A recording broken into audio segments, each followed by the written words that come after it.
이 시간 은혜 주실 하나님의 말씀은 구약성경 욥기 1장 1절에서 5절까지의 말씀입니다. 욥기 1장 1절에서 5절의 말씀은 구약성경 759면에 있습니다. 우리 한 절씩 교독하고 마지막 절은 합독하도록 하겠습니다. 1절 말씀 제가 먼저 보겠습니다. 우스 땅에 욥이라 불리는 사람이 있었는데 그 사람은 온전하고 정직하여 하나님을 경외하며 악에서 떠난 자더라. 그의 소유물은 양이 7,000마리요 낙타가 3,000마리요 소가 500결이요 암나귀가 500마리이며 종도 많이 있었으니 이 사람은 동방 사람 중에 가장 훌륭한 자라.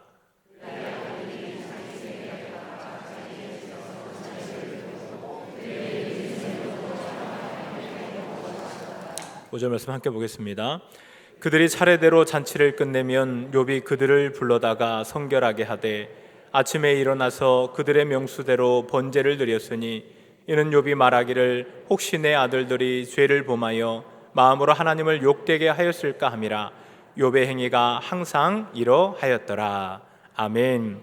이 말씀의 제목과 같이 우리가 과연 욥이 고난을 당할 수밖에 없었던 그 빌미, 즉 재앙의 이유나 원인을 찾기를 원한다면 사실상 욥에게서는 찾을 수 없다는 것이 답입니다. 왜냐하면 욥이 하나님의 칭찬을 받으려고 굳이 의롭게 살았던 것도 아니고 그의 의로움으로 인한 우리가 뒷구절에서 알 수 있는 그 천상회의에서의 일종의 내기와도 같은 그 상황은 더더욱 욥의 책임이 아니었기 때문입니다.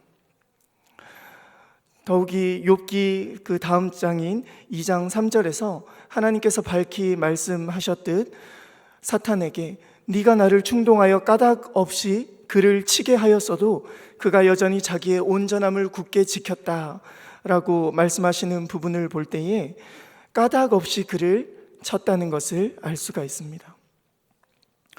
도리어 이 일을 통하여서 욥으로 인해 사탄 앞에서 하나님께서 욥을 통해 영광을 얻으신 부분만 보더라도 욥은 그렇게 고난을 당할 하등의 이유가 없는 자입니다.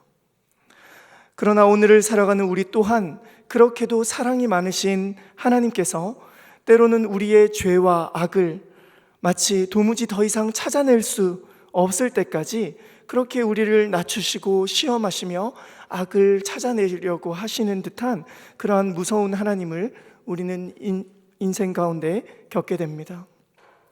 우리도 동일하게 욥의 고난을 통해 우리의 고난을 해석해야 하는 그런 입장에 서 있는 자들이라는 말씀입니다. 마치 욥의 고백처럼 욥기 7장 12절부터 말씀이 길어서 한번 찾아보시겠습니다. 욥기 7장 12절 말씀입니다. 욥기 7장 12절 말씀부터 보시면은 그렇게 자기를 괴롭히는 듯한 그런 하나님에게 욥은 질문을 합니다. 좀 놔두라고 말씀드립니다.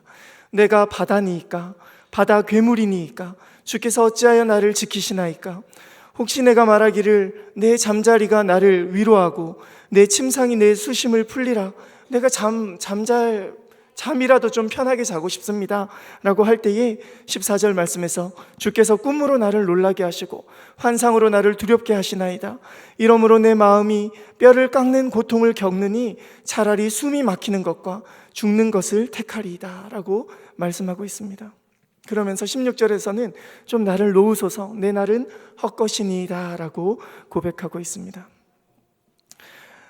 제가 그만한 가치가 있습니까? 라고 하면서 18절 말씀에서는 나를 순간마다 단련시키십니다. 19절 말씀에서는 주께서 내게 눈을 돌이키지 않으시며 내가 침을 삼킬 동안도 나를 놓지 아니하시기를 어느 때까지 하시리까. 이렇게 너무 힘듭니다. 날 좀 내버려 두세요 라고 고백하고 있는 것입니다. 욥은 도무지 끝이 보이지 않는 긴 터널을 기어서 통과하고 있는 마치 불의의 폭발로 매몰당한 그런 광부와도 같이 그렇게 하나님을 어떻게 바라보고 있냐면은 꼭 TNT 폭파 스위치를 손에 쥐시고 자신의 길을 잃게 하신 그 책임자 마냥 이제는 이 고통을 그치고 좀 나아지시기를 그렇게 간구하고 있다는 것입니다. 그렇다면 과연 욥의 말처럼 그를 평온히 놔두지 않으시고 아침마다 권징하시며 순간마다 단련하시는 분이 하나님이십니까? 하나님께서 욥의 뼈와 살을 치는 것을 허용하신 후에도 욥은 입술로 하나님을 원망하지 않았다고 욥기 2장 10절은 기록하고 있습니다. 그리하였던 욥이 과연 그 의로운 입술의 지조와 절개를 끝까지 지켰느냐 하면 그렇지 않다는 것을 우리가 금방 확인할 수 있습니다. 친구들의 논쟁 이후로 그 마음은 더욱더 메말라갑니다. 그의 답답함은 줄곧 하나님을 향해 화살을 쏘고 있다는 것입니다. 여기서 우리는 오늘 말씀의 제목, 즉 고난의 빌미를 그렇다면 과연 누가 제공하였는지를 다시금 상고해 보아야 합니다. 그렇습니다. 동의하시든 하시지 않든 굳이 우리가 원인을 따지고 올라가 본다면 사탄이 욥을 건드리게 만든 처음 시작은 의로운 욥을 향한 하나님의 흡족하신 마음과 그로 인해 사탄 앞에서 그를 자랑하신 하나님이 발단이었음을 볼 수가 있습니다. 그 결과 하나님과 사탄의 내기로 욥은 지금껏 하나님을 통해 받은 그 많은 복을 한순간에 잃게 된다는 것입니다. 단순히 완악한 마음으로 짧은 저의 생각으로 판단할 때 한낱 인간으로서는 도무지 알 수 없는 그 천상회의의 내기에 마치 희생당한 것과 같은 무력한 욥의 가여움을 우리가 지금 보고 있는 것일까요? 그렇다면 과연 하나님 앞에 욥의 고통은 천상의 내기거리 하나 정도로 치부할 수밖에 없는 그런 가벼운 것일까요? 그 심한 고통이 말입니다. 사실 성경은 고난자의 대표로 우리는 욥을 쉽게 떠올릴 수가 있지만 엄밀히 들여다보면 성경은 까닭 없는, 적어도 그들의 입장에서는 까닭 없는 고통을 당했던 인물들로 가득 차 있는 책입니다. 요셉은 그의 나이 17세에 어떤 유린을 당해도 이상할 게 없는 노예의 신분으로 미디안 상인들에게 팔려가게 됩니다. 요셉뿐이겠습니까? 아브라함은 100세에 낳은 약속의 아들 하나밖에 없는 이 아들만이 약속의 아들이라고 그렇게 약속받은 그 이삭을 어느 날 뜬금없이 하나님 앞에 번제로 불에 태워 몸에 각을 떠서 죽여야 하는 상황 가운데로 몰리게 됩니다. 언약 백성 이스라엘은 하나님께서 너와 너의 후손을 통하여서 천하 만민이 복을 받으리라 라고 말씀해 주셨지만 이 언약 백성 이스라엘은 선민임에도 애굽 땅에서 날 때부터 종이 되어 남자라면 어찌할 수 없이 나일강에 다 던져져서 죽어야 하는 운명을 가지고 태어나는 비참한 상황에 놓였었다는 말씀입니다. 운 좋게 목숨을 건진 모세 또한 하나님을 일이라고 생각했을 수도 있는 자기 백성을 향한 의분으로 인하여서 40년간을 광야에서 언제 나를 쫓아올까 그렇게 두려워하며 도망자로 살아가게 됩니다. 모세뿐이겠습니까? 왕으로 기름 부음을 받은, 이미 기름 부음을 받았던 다윗의 광야 도피 생활은 어떠하였다고 성경이 기록하고 있습니까? 또 왕이 몇 번이나 바뀌어도 총리 자리를 내어준 적 없는 그 탁월한 다니엘이었으나 언제 정치적으로 희생당할지 알 수도 없는 그 비참함을, 하지만 우리는 결론을 알고 있기에 그렇지, 다니엘에게 실상은 죽을 고비가 얼마나 많았는지 우리가 볼 수가 있지 않습니까? 과연 그들 뿐이겠습니까? 농락당하고 멸시받았던 선지자들을 향한 하나님의 명령이 어떠하였다고 성경이 기록하고 있습니까? 사람들의 눈에 보이기에 미친 것과 같이 기록되어 있지 않습니까? 물론 우리는 은혜로 해석이 되기 때문에 요셉도 이건 내 꿈이 대단했던 게 아니라 하나님께서 나를 먼저 애굽 땅에 보내셔서 생명을 구원하시는 거구나, 그렇게 은혜로 해석이 되었던 것이지, 그도 그렇게 감옥에서 나와서 총리가 되고 애굽 제사장의 딸을 아내로 맞이하고 낳은 아들의 이름을 므낫세, 즉 잊게 하는 자로 짓습니다. 군대를 다녀오신 분들은, 특별히 너무나도 군대에서 군생활 고생하신 분들의 경우에는 그 군대 쪽으로는, 지역으로는 내가 오줌도 누기 싫다라는 말을 입버릇처럼 하듯이, 그렇게 요셉도 그의 삶을 향한 하나님의 섭리가 은혜로 해석되어지기 전에 창세기 41장 51절 말씀과 같이 하나님이 내게 내 모든 고난과 이후의 구절의 뒷구절 보시면 하나님이 내게 내 모든 고난과 내 아버지의 온 집 일을 잊어버리게 하셨다, 그렇게 므낫세의 이름을 잊게 하는 자로 지었다는 말씀입니다. 결국 그 정도 수준에서 은혜가 해석되어지지 않으면 그 정도 수준에서 우리의 삶을 해석해내는 것입니다. 우리도 마찬가지이지 않습니까? 내가 과거에 광야길을 걸은 것이 현재 내가 누리는 보상을 받을 만한 충분한 이유가 된다고 생각하시지는 않습니까? 그렇다면 그런 우리에게 욥기는 정말 필요한 책이라는 말씀입니다. 이렇게 성경 속 인물들의 삶은 은혜로 해석이 되지 않는다면 단편적으로 따지고 볼 때 치욕으로 얼룩진 삶 투성이입니다. 그러나 그 인물들이 성경의 구석구석마다 필요했던 이유가 있습니다.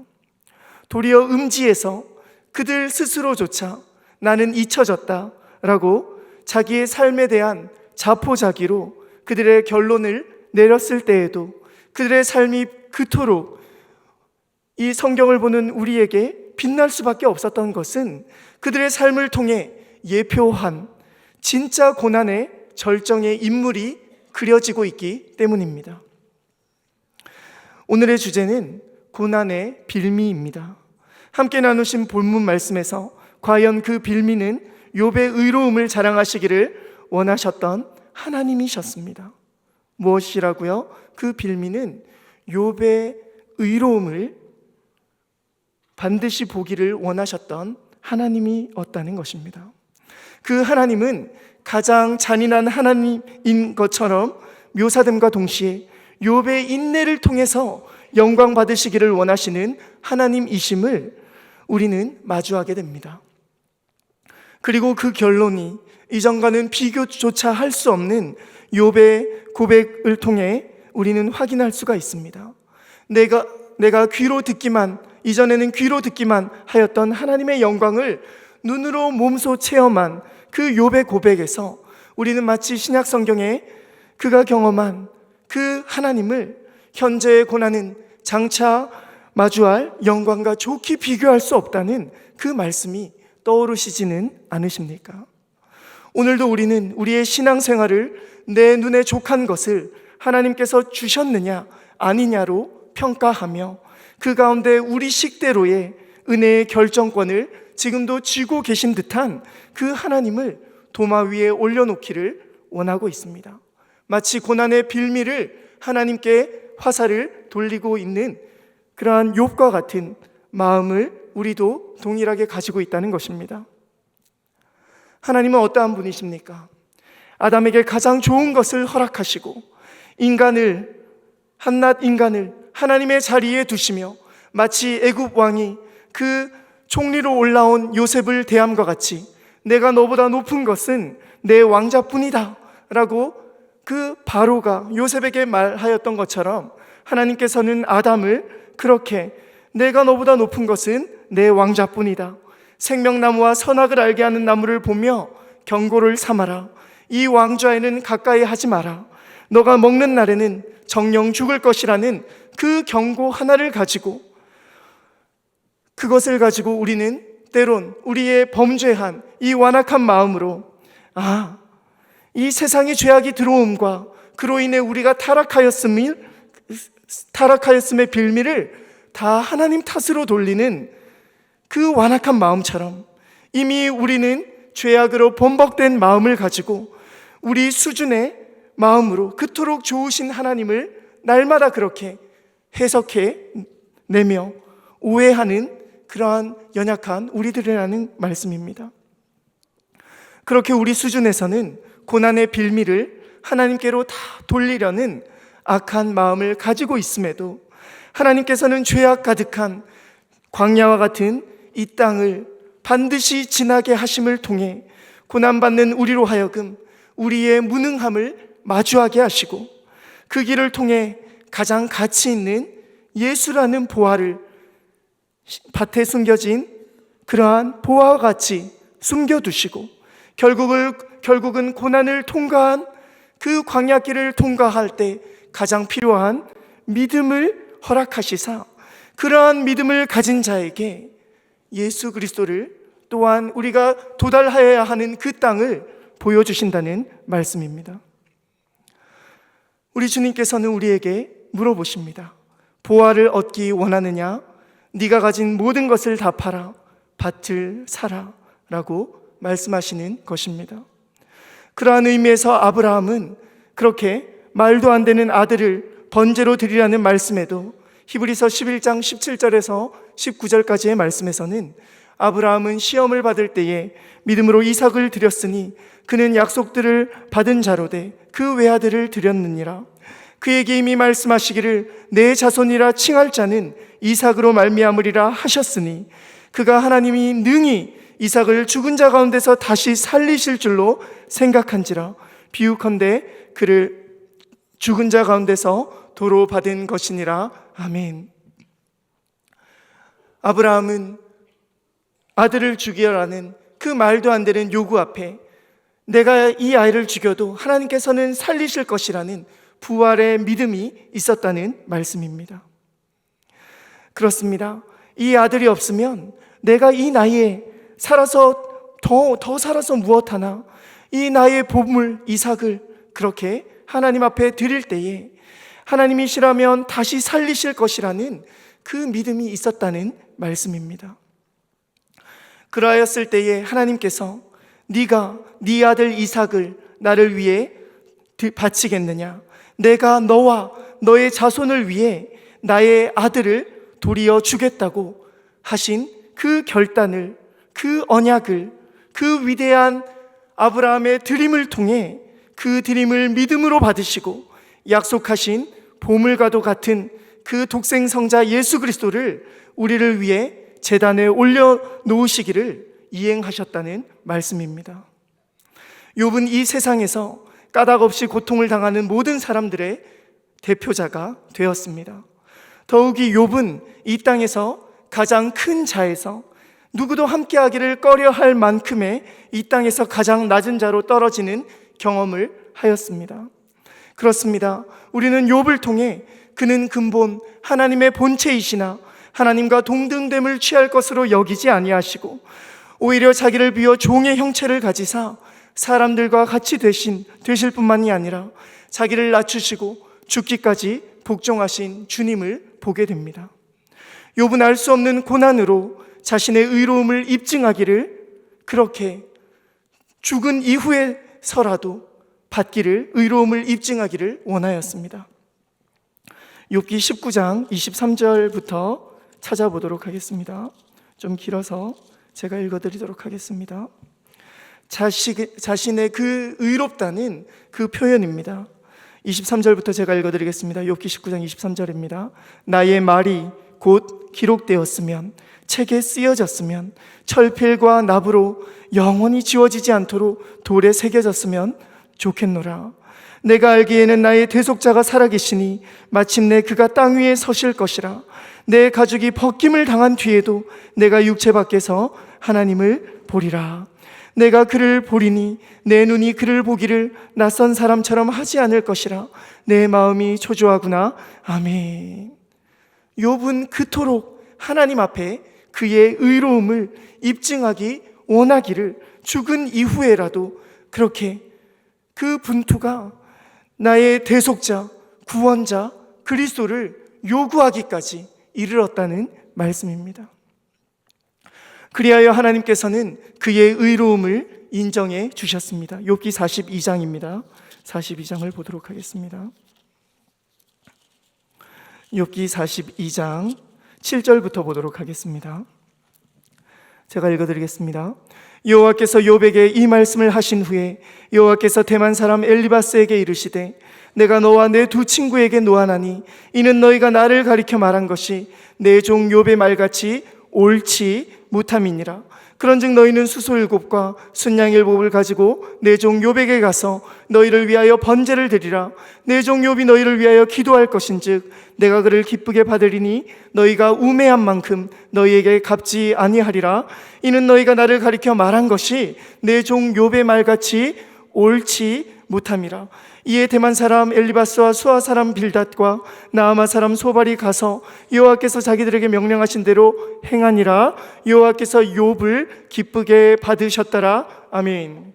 그렇습니다.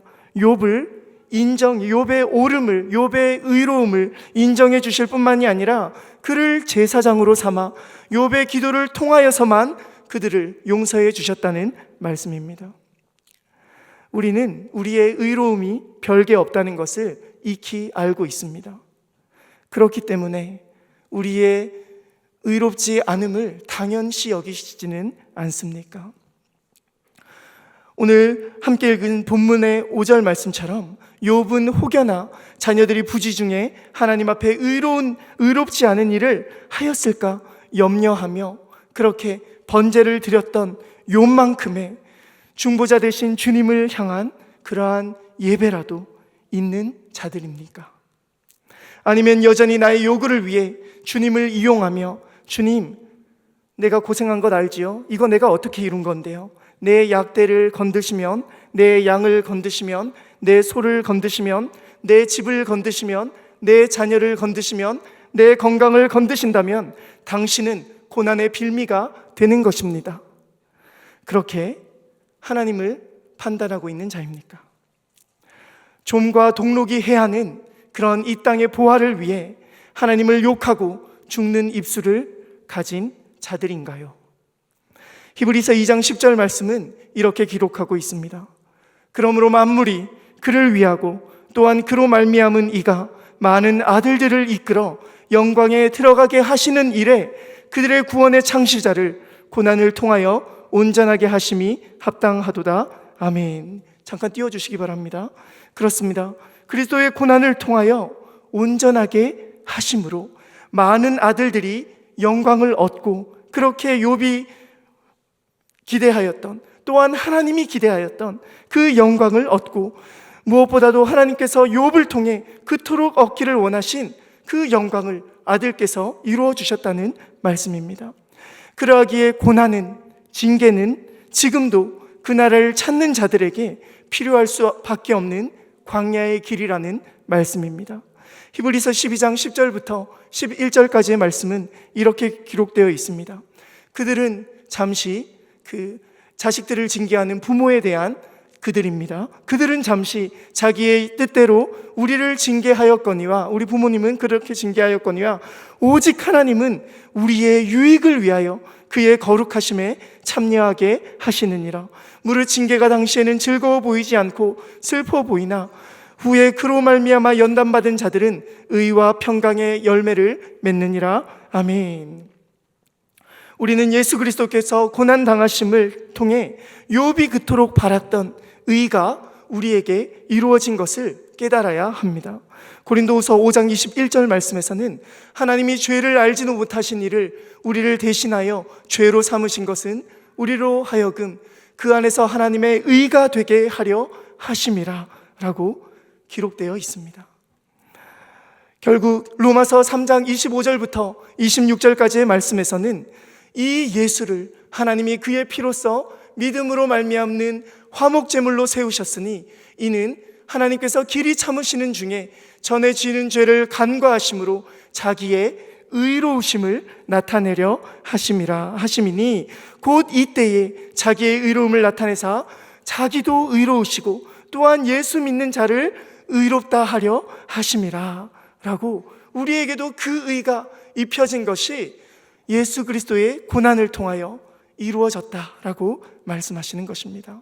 그렇다면 우리에게는 오늘 어떠한 말씀이 주어져 있습니까?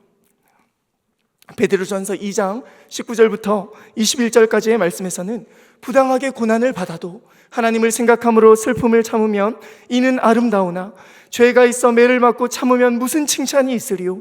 그러나 선을 행함으로 고난을 받고 참으면 이는 하나님 앞에 아름다우니라. 이를 위하여 너희가 부르심을 받았으니 그리스도도 너희를 위하여 고난을 받으사 너희에게 본을 끼쳐 그 자취를 따라오게 하려 하셨느니라 라고 말씀하시면서 베드로전서 3장 17절에서는 선을 행함으로 고난받는 것이 하나님의 뜻이다 라고 우리를 향하여서 선을 위하여 고난을 받는 자리에 있어야 된다, 그것이 광야길이다 라고 말씀하시는 것입니다. 결국 우리는 하나님에 대한 이해가 고난의 빌미를 하나님께 두는 것이 아니라 야고보서 5장 10절부터 11절까지의 말씀처럼 함께 읽도록 하겠습니다. 형제들아, 주의 이름으로 말한 선지자들을 고난과 오래 참음의 본으로 삼으라. 보라, 인내하는 자를 우리가 복되다 하나니 너희가 욥의 인내를 들었고 주께서 주신 결말을 보았거니와 주는 가장 자비하시고 긍휼히 여기시는 이시니라. 아멘. 하나님이 어떠한 분이시라고요? 가장 자비하시고 긍휼히 여기시라는 분이라는 것을 이 광야길을 믿음으로 통과하며 반드시 발견해내시는 그 예수 그리스도 보화를 발견해내시는 믿음의 성도님들 되시기를 예수님의 이름으로 축원합니다. 기도하겠습니다. 귀하신 주님 은혜를 감사함을 드립니다. 우리는 고난의 빌미를 하나님께 둘 수밖에 없는 연약하고 완악한 죄인들입니다. 그럼에도 불구하고 이 땅의 보화는 동록으로 인하여서 상하게 될 거야. 그런데 하늘의 보화를 쌓아두면 상하지 않아. 말씀하신 것 같이 내게 있는 것을 오히려 가지고 시험하신다고 생각이 될 때에 그것이 우리가 감당할 만한 시험이고 또한 피할 길을 낼 수 있는 시험이며, 이 시험을 지나면 우리가 하나님 앞에 단단해질 뿐만이 아니라 예수 그리스도의 보화를 발견하는 믿음의 눈까지도 뜨게 될 것이라는 그러한 기대를 가지고 이 고난을 믿음의 조상들과 같이 그렇게 잘 이겨나갈 수 있는 귀한 성도들 다 되게 하여 주시옵소서. 감사를 드리며 존귀하신 예수 그리스도의 이름으로 기도드리옵나이다. 아멘.